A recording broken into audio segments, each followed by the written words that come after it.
Hi everybody, I'm going to start my observations of the bush bean and the black-eyed peas. So I'm going to do my drawing now and talk about it soon.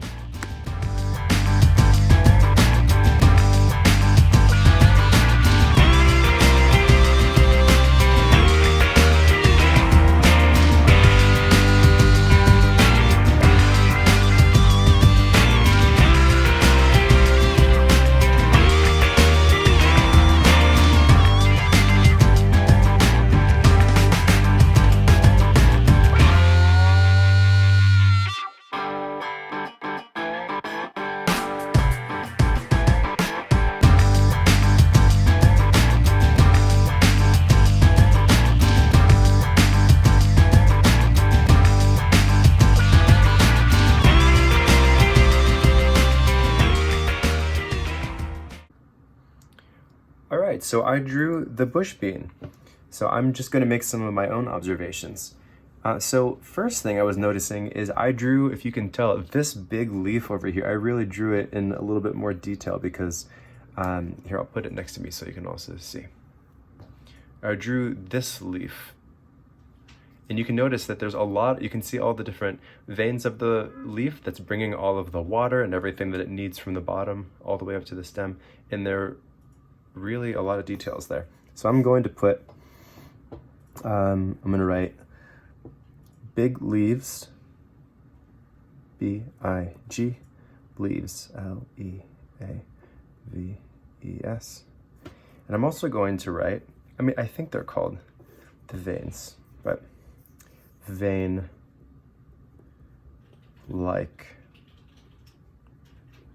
things. I'm not sure if that's what they're actually called.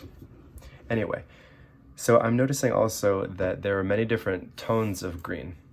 So if you look on over here, you can kind of see that there's more than one shade, right? Like on the bottom of it is kind of lighter green, and then on the top is darker. So that's something that I was noticing a lot. And then the stems are many different kinds of green, mostly light. So I'll put over here, I'm gonna put like a bullet point so I know. So many shades of green. A shade means that there's more than one kind of it. Like if you look, if I show you my markers, like all of these colors are green, but they're different shades of green, right? Like there's different kinds, because there's more than one tone of every color. Okay, so then other things that I was noticing is that these stems are really thick. I'm going to write thick stems. Thick, double digraph. Whoa. Stems. Thick stems, and then also it's really, really tall. So I'm going to go, what's the best way for me? I'm going to put it up here. Really tall. Exclamation point. So the bush bean really is gorgeous. I was having a really good time drawing that. Okay, so now I'm going to draw the black-eyed peas.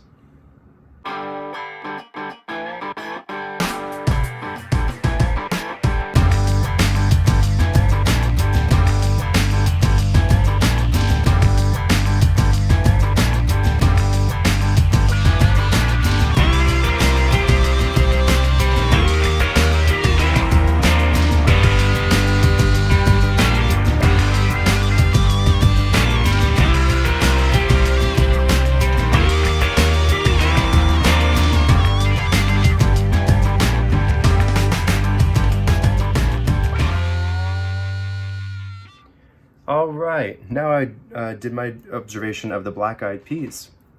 So the first thing I was noticing about these is really how far these stems are stretching out of the soil. I was really surprised to see how it's really going far away. You see how they're going like that? This one especially is really able to stretch far away. So I'm going to put over here stems, are reaching really far. That's why. Stems are reaching really far. And another thing that I'm noticing is you see on the leaves here, last time I was talking about with the bush bean how the veins in the leaf were really, there were so many of them and you could see all of them. There still are some in the black-eyed pea leaves, but they're not as pronounced, like they're not as visible. You can't see as much. So I'm going to write over here, I can see the veins, can see the veins, but not as much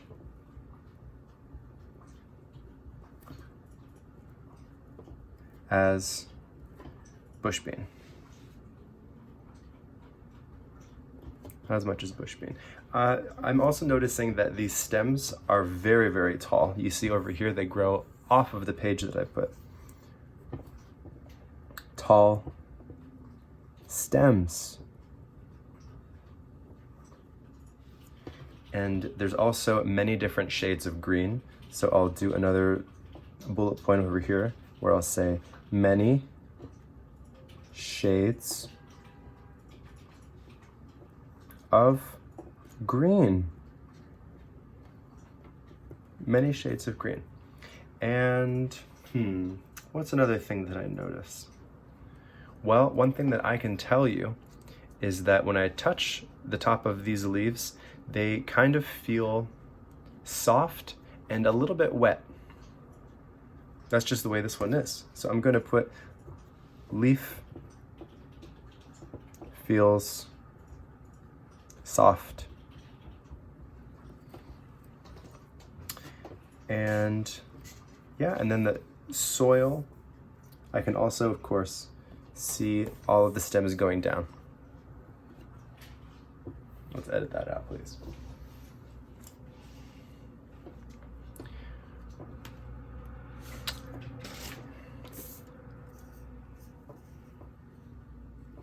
All right, so now it's your turn. Your turn is going to be observing the peas and the corn today.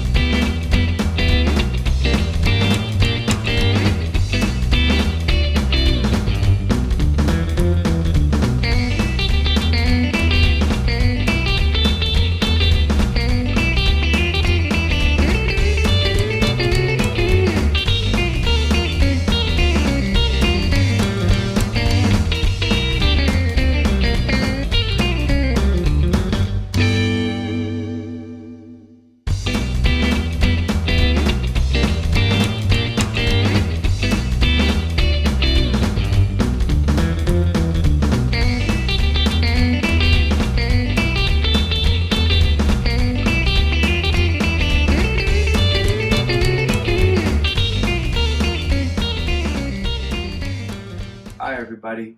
So to finish up today, what we're going to do is replant a few of the plants that we have over here. And by that what I mean is I'm going to take some of them out and give them a new home in here. And I'm going to do that for a couple of reasons. Sometimes when plants are really close together, like I'll show you this, the corn is very close together, all of those stalks. And sometimes when the plants are planted very close together, they'll be fighting for food, so then it's really hard for them to grow. So what I'm going to do is take about 2 of the corn stalks, the ones that look like they're the healthiest, and then I'm going to plant them in here with a couple of other plants. Because if they don't have enough space, then sometimes they don't grow as tall and big as they can be. So what I'm going to do that is, I'm sure you've noticed in here there's some rocks. And when you have plants, what they need to do is when you water them, the water has to be able to go all the way down and also go through, like, because if this is in the ground, it should be able to go all the way into the ground, but the cup is making it stay. So then it just has, the water goes down and then just stays like a pool at the bottom, which is not so healthy for the plant. So since I don't have a planter that has holes on the bottom to bring the water out, I'm doing another thing that's also works sometimes. If you have rocks on the bottom, I'm going to put soil on top, but rocks on the bottom kind of give a little bit of extra space, so then there is room for the water to evaporate a little bit later. So it will help the water escape after it's done feeding the plants. So I'm going to be putting in the peas, the corn, the bush bean, and a little bit of radish. And we're going to talk about it a little bit more. But the other reason I'm doing this is because some plants can help each other grow, which is something that I've been learning about recently too. We're going to talk a little bit more about that another time. But I'm very excited to see what happens with these new plants in here and to see how they help each other. So I'm going to get started, okay?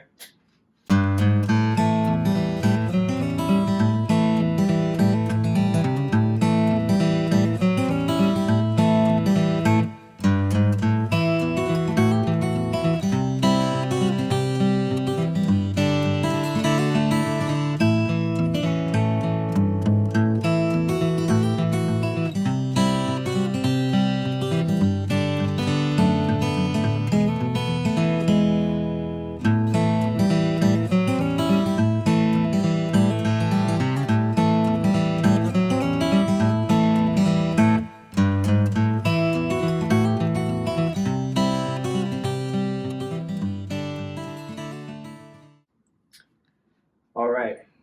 So it looks like all of these plants are going to need some time to get used to their new home, and I'm going to water them, and they'll get some new sun tomorrow, and we'll see how they continue. Thanks for watching, everybody.